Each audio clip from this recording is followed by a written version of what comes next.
Hello and welcome to another episode of Savepoint Stories, a podcast about relationships with video games and sharing your experiences and stories about personal connections with games and the lasting impressions they leave. I'm your host, Karosh, and we're joined again by another guest. What I'd like to do here is I bring my guests in, they pick a game that they're very passionate about speaking, and this is going to be a fun one. I'm very excited to do today's episode. Without further ado, I'd like to introduce my guest, the one and only, my editor-in-chief at Temple of Geek. He's got a litany of writing expertise in IGN, in Smashpad, Temple of Geek, Myles Obenza. Thank you for joining me, Myles. Hello, Grosh. Thank you for having me. I'm actually not the editor-in-chief. Oh, sorry.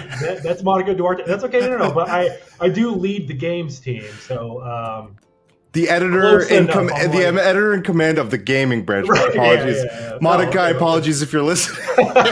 Monica's great. I'm just all of it. Yeah, thank you for having me. I'm really excited to do this. We've been talking about this for over a week now, and it's a great idea for a show. So I'm stoked to be here. Thank you for having me. Cool, and we're also podcast co-hosts on a TBD podcast name, but at Temple of Geek, the gaming segment that we do. With that's another friend. Monthly video game podcast that we do with Dan Victorio. He's a community manager at Gamers Outreach, and he runs his own site, Smashpad, which we both contribute to as well.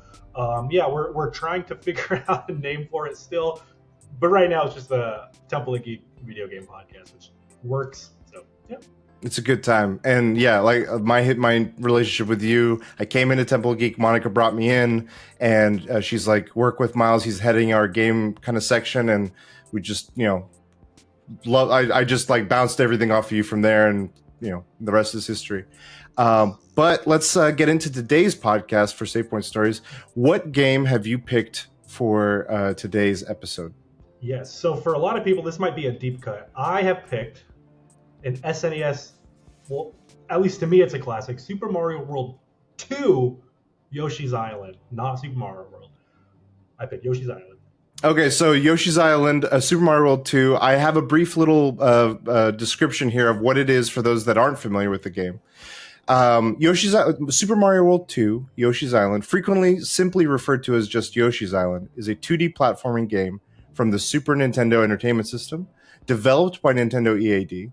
The game is a prequel to Super Mario World, and it stars Yoshi and the Yoshi clan, who, while carrying Baby Mario, travel across Yoshi's Island to rescue Baby Luigi from Baby Bowser and his Magi Koopa minion caretaker, Kamek. Instead of relying on jumping and a power-up system for combat, as in the traditional Mario platformers, Yoshi uses his tongue and eggs to overcome obstacles, as well as introduction to many other different mechanics. So that's Yoshi's Island. Yes. Myles, let's get into it. Why does this game mean so much to you? Yeah, so I when you asked me about this, you said for me to take some time to think about which game I would pick, but I knew immediately it was going to be this game. And so the reason I picked Yoshi's Island, it might be a little bit cliche, but it's not only the first video game I ever played in my whole entire life. It's my number one favorite video game of all time.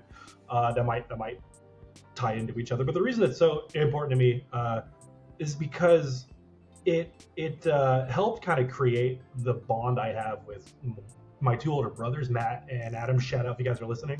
I'm gonna send this to you once we're done. So that's why it's important to me. It started my love for games. It continues to help nurture my relationship with Matt and Adam. I remember so the game came out in 95. I was born in 93, and so I didn't play it for the first time until maybe 99 or 2000, where I was barely old enough to read or anything, but I could figure out how to play. And at the time, me, Matt, and Adam shared a room together, and we had our chunky CRT TV with our SNES hooked up. And one of my earliest memories with games at all was we didn't really we didn't know what we were doing, and so we couldn't save or anything. There was not really checkpoints. I remember we were on a boss, and it was midnight, and we were exhausted, so we left the TV and the SNES. Or no, sorry, we turned the TV off and left the SNES on overnight, and then we woke up all right, let's do it. And we did that with this game. We did it with Mega Man X2, just a bunch of SNES games. So yeah, this game's really important to me. Means a lot. If it wasn't for this, I wouldn't be here now, like, pursuing a career in games, and like, I'm so close with my older brothers, but I don't think we would have the kind of closer relationship we do, honestly, if it weren't for this game. Wow, I didn't realize it stemmed that far back for you. Oh, yeah. So both of them being older, how was the introductions? Talk a little bit more about that introduction of the game to you. Did them being the older brothers, I have a little brother, and I always remember that relationship that him and I share with our games. And it was always me bringing a game in and then him and I experiencing it. Was that similar in any way to yours, or can you tell us a little bit more about, like, how did that game come into your guys' world just as Yeah, a whole? so yeah, I was still like a baby almost. I don't remember. I'm sure we had the SNES like from launch, but I was a baby. I don't remember when we got the Super Nintendo or the game specifically. It was just kind of always there. Okay. Um, yeah, And so you got into it and started playing when, and it's not this, I know games back then too. We grew up around the same generation and everything. Like, it was very clear whether a game is single player or multiplayer. And so when you guys have played this, can you kind of tell me a little bit about, was it very much, were you actively being a player in it, or was it a collective effort, almost like pre-streaming dates of, like, one of you takes the wheel and the other two are following? Like, how did that, like, like, right. that camaraderie is very our generation kind of thing that I don't think Yeah. that people these days see. And like especially with three people, it's like Yeah. it's really hard to balance that. But no, we I think from what I can remember, like, they were pretty like weirdly mature about it. Like, okay, I died, so now it's your turn, and we just went on a cycle where, like, I've heard a lot of horror stories of like older brothers being like, no, I want to play, it's mine. Like, I never had to experience that.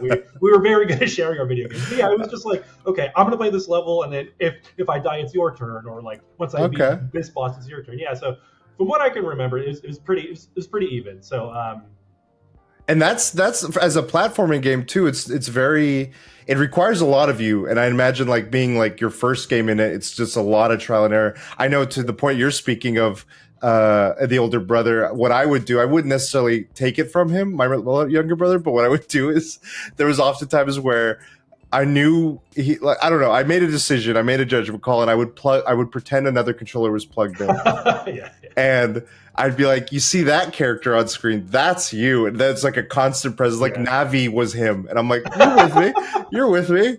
And for the longest time it worked. But I realize as generations go on, kids are getting smarter and smarter these days. And the wireless controllers, I don't know if that's a factor, but they're like, I don't fall for that. Yeah, I do that So with my good on your nephews brothers now. for that. Yeah, yeah.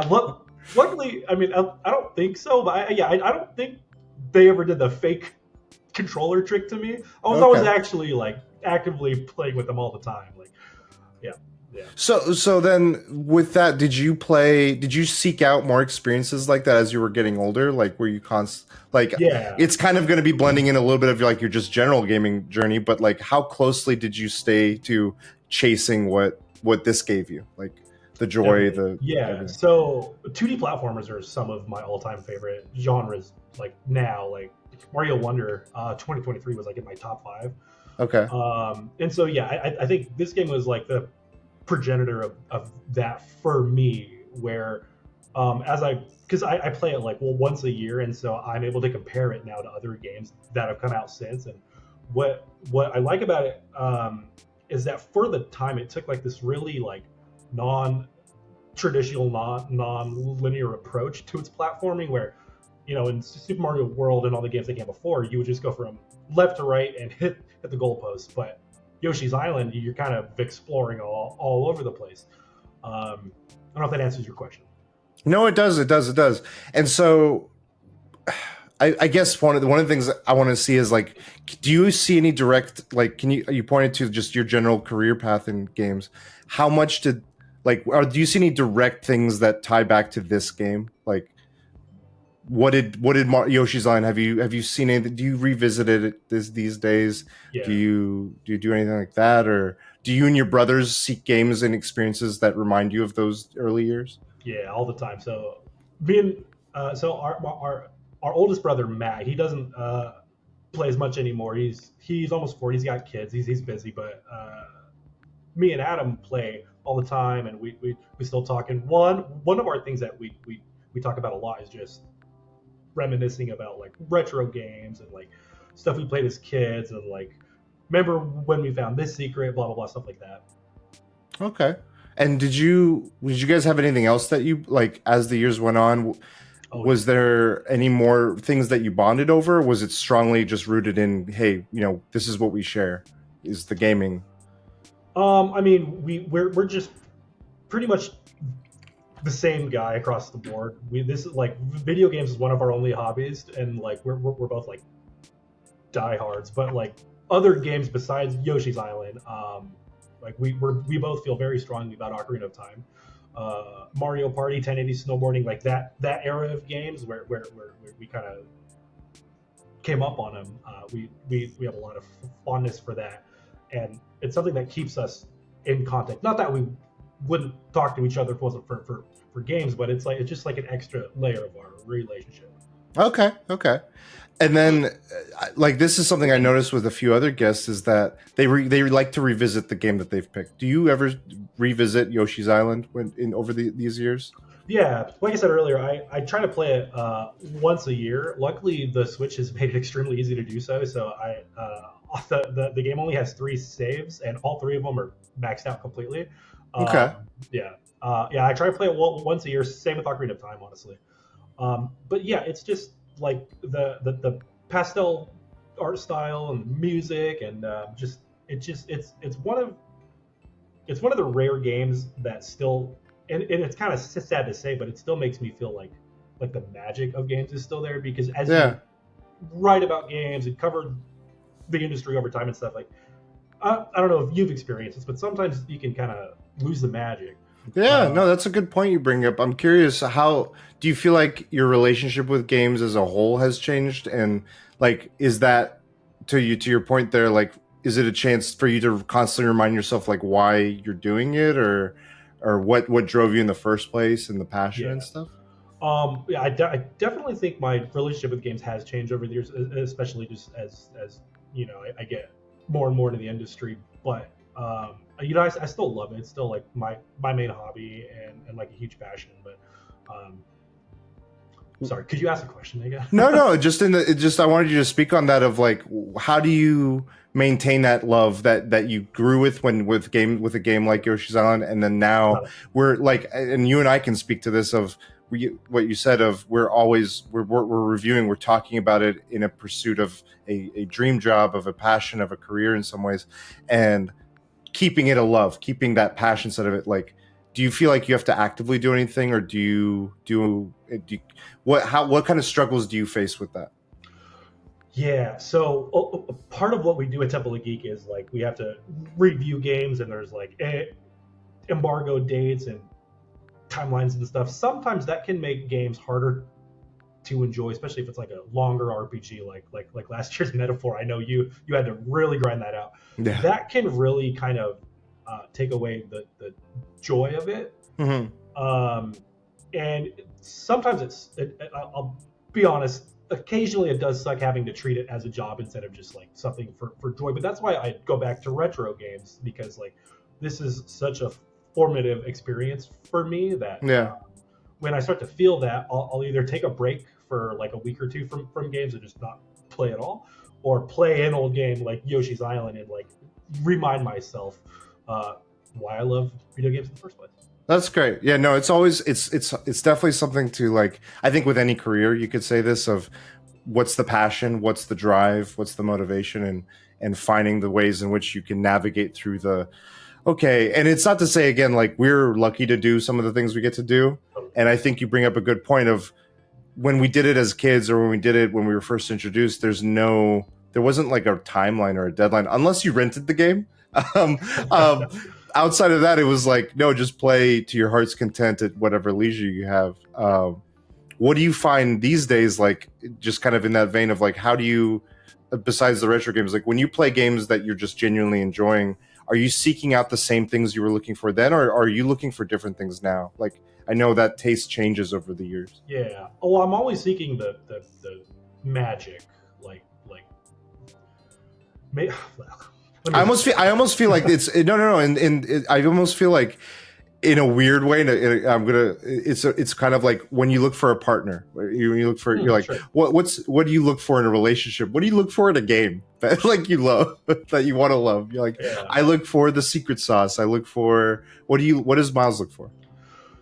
So it depends on my mood. I like pretty much any genre except for like sports games. There's nothing wrong with them. They just never really spoke to me. It really depends on my mood. Like one day I'll want to play like a retro platformer like this, or I'll want to play like a big budget like AAA action game like God of War Ragnarok, or I want to play an FPS. It depends on my mood. Okay. And it depends on what I'm playing for work, what's out, and really how much time I have. A lot of the or the factors that go into what I want to play. A lot of the times, as an adult in the industry, has nothing to do with the game itself, just external factors, which honestly that sucks. But just to go off games itself, yeah, just something that I feel like could recapture the magic. Something I'm always looking for new experiences too. Has your taste changed over the years? Are you still enjoying games like Yoshi's Island, or do you find yourself drawn more to other kinds of experience because you've had that so much? Well, I definitely still love 2D platformers. Like I said, Super Mario Wonder. Like if you haven't played that game, it's like 20 hours. Please give it a shot. It's incredible. But yeah, one of my big goals for 2025 is to try out genres that I've really never experienced before. Okay. And so if you follow me on Blue Sky, you saw I was struggling hard with Souls likes. I was trying to stick with Bloodborne, but I'm not good at them.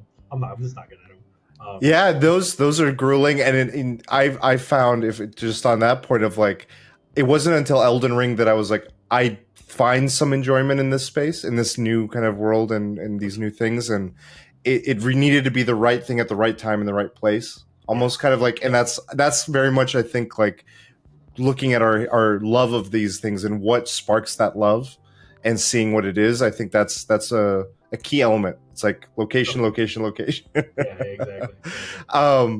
I guess I want to kind of touch on a little bit of like the Yoshi's Island community. Like, I think there's an element there. Do you ever look into that? Like, I know it was very personal experience for you, but like, I know that game has a fervent community. Did you ever like put yourself in that or explore that? Like I know there's the speed racing, or not speed racing. Yeah. The speed running community. There's the completionist communities. There's just the general fandom.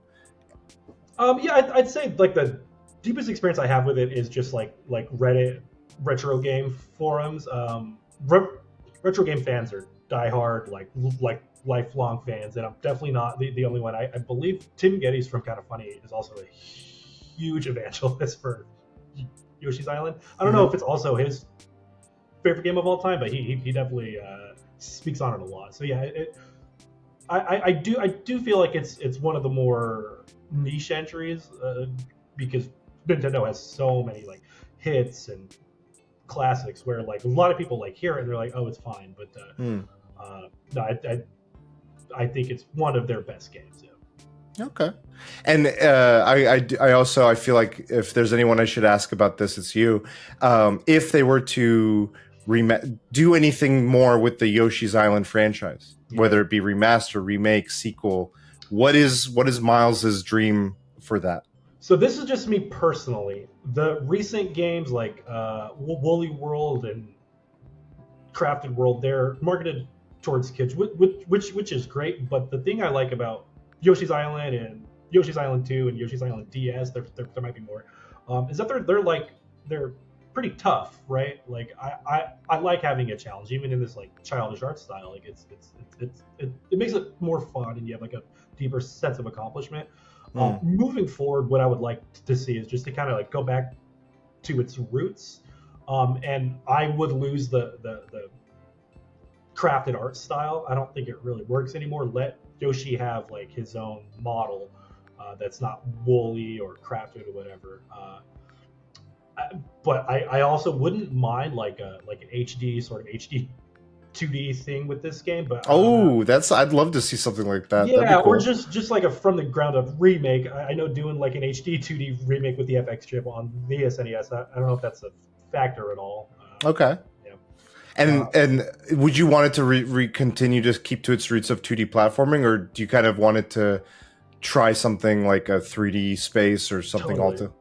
So with these Yoshi games, you have this mechanic of swallowing enemies and throwing eggs or whatever, but it's on like this 2D, plane.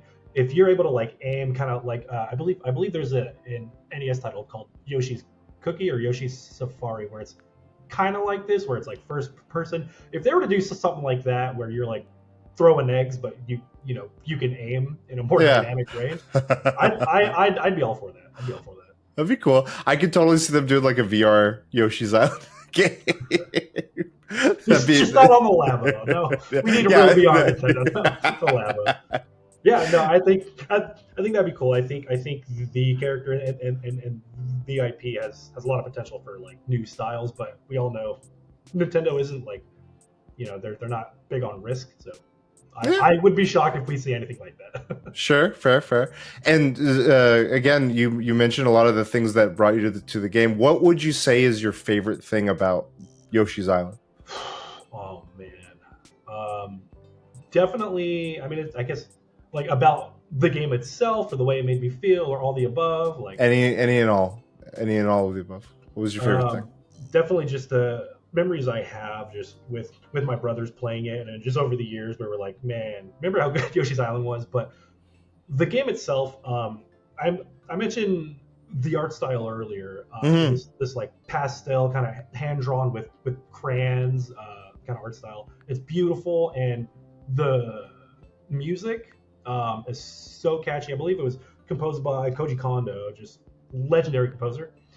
And there's a level that even like casual fans might know. It's called Touch Fuzzy Get Dizzy, I believe, where like you're I don't know if you're familiar, but you're going through this like forest level, but there's these like big white fuzzies that if you touch them, Yoshi goes on this like crazy mushroom trip, and the world starts to like wave and you can't move. It's like Yoshi's drunk. That's a big memory. Yeah. There's a lot about this game that I love. It's really hard to pick just one thing. What's this other one? I'd love to hear another one. Oh man. Well, it introduced a lot of fan favorite characters like the Baby Bowser. I believe this is the first appearance of Kamek as well. What did you think of to go off the baby thing? What did you think of the scream? Because I remember as a kid, whenever it was at a Walmart and they had this as the demo, that scream was. I remembered it, but I don't know if it was my favorite thing to remember. Oh, no. That's probably the worst part about it. Okay, so another thing that adds to the challenge of this game is that, like in past Mario games, once you get hit, you're done. But on Yoshi's Island, Yoshi gets hit. Okay, so let's preface it. Your goal in this game is to bring Baby Mario to like home or whatever, to Mommy and Daddy. And so Yoshi's carrying Mario on his back, and then so if Yoshi gets hit, Mario falls off into a bubble, and then you have a timer that once it gets down to 0, Bowser's minions or whatever will grab him and take him away, and that's how you lose. But when he's in the bubble, it's the most like unbearable screeching baby sound that is like seared into my brain. I have a lot of trauma from that. It's very hard to sneak play this game when you were a kid, where you're like, you could play Pokemon maybe with like the volume down, and you're like, okay, no one's gonna notice. Yeah, once Baby Mario starts wailing away, it's just like, oh god. But very good. Oh, go ahead. No, it was just very good about like that generation was so good at making sure we were punished dramatically. Like the Sonic drowning sound effect has induced anxiety in an entire generation. I think this as well are two of the biggest factors. It really helps create like a sense of urgency, like, oh shit, I really need to get him back. And like throughout each level, you can get these little star guys that make your timer longer, so like there's definitely padding, but even if you still have like 25 seconds to get him out of the bubble, it's like I'm like, oh crap, this is important. I need to go get him. Like, yeah. Cool. I just had, just another question. If you had any final like things to really say about your experience or memories with this game, like is what would you like to end, like what it meant to you, what everything it was, like if you could close your like kind of closing thoughts on it. Yeah, just there's still even to this day there's still like a stigma around games that they're for kids or they're not taken seriously, whatever. And I just want to tell people like video games can have a profound impact on who we are as people and like form who we are as we get older.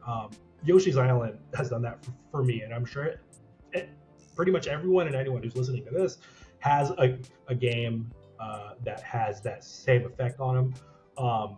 And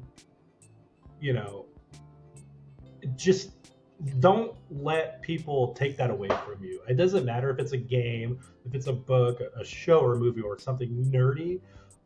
Don't let people steal your joy. Yoshi's Island is my joy. If it wasn't for this game, I wouldn't be here. And I'm grateful for this game and video games as a whole that like really help nurture my relationship with my older brothers. Also, if you have a Switch, just play this game. It's so good. It's so good, you guys. It's amazing. Yeah, it holds up to this day, and that can't be said about every game that you go back to and look back to. And so it has aged beautifully. Oh my god. Yeah, I highly encourage like folks looking to maybe come in at, even at our age playing this game, or even introducing their kids or family, cousins, nephews to games. I agree with you, and I think everything you shared was amazing to hear. Like that bond that you and your brothers had around it that formed, and then also the passions you had for a career and making a life built around games, I think is really remarkable and something to admire. And your points are so accurate. I thank you for sharing that, Myles. I appreciate it. And thank you again for being on the show today on my first season. I do want to say for viewers and for yourself, I wanted a sentiment of like what the Savepoint Stories is about. It's about those experiences, but season 1 is kind of something I wanted to make about the people that I've worked with closest in recent memory, and all of these efforts in the same vein as you of like wanting to make this an element of my life in a big, serious way. And so that's one of the reasons I wanted to have you on season 1. You've helped in the short time we've known each other a big way in one aspect of it. So it's kind of like a way for me to say, to celebrate you as well. So thank you. That core, that helps. That was a contribution to me. So that means a lot to me. Thank you for saying that. That's awesome. With that, is there anything that you, Myles, man of myth, man of legend in gaming space, are you working on? You can see you want to upcoming works, anything, any socials you'd like to plug? This is your moment. Yeah, so you can follow me on Instagram and Blue Sky. I'm most active on Blue Sky at Myles Obenza, spelled with a Y. I get a lot of emails where you can see my name spelled and people still spell it with an I. It's fine, but it's spelled with a Y. I am most active on Blue Sky. That's where I talk about games. My Instagram is more on like my personal life side. And as far as upcoming work, no, I'm still, this year so far has been kind of slow. It's currently it's February 2nd now. This year so far has been kind of slow in games, but in the next couple of weeks we're going to have Avowed, Monster Hunter, Civ 7, like just nonstop games. So just find me a Temple of Geek. I'm trying to do as much as I can there. I believe we're going to be getting codes for Monster Hunter Wilds soon. So check out the site for that and follow us at Temple of Geek.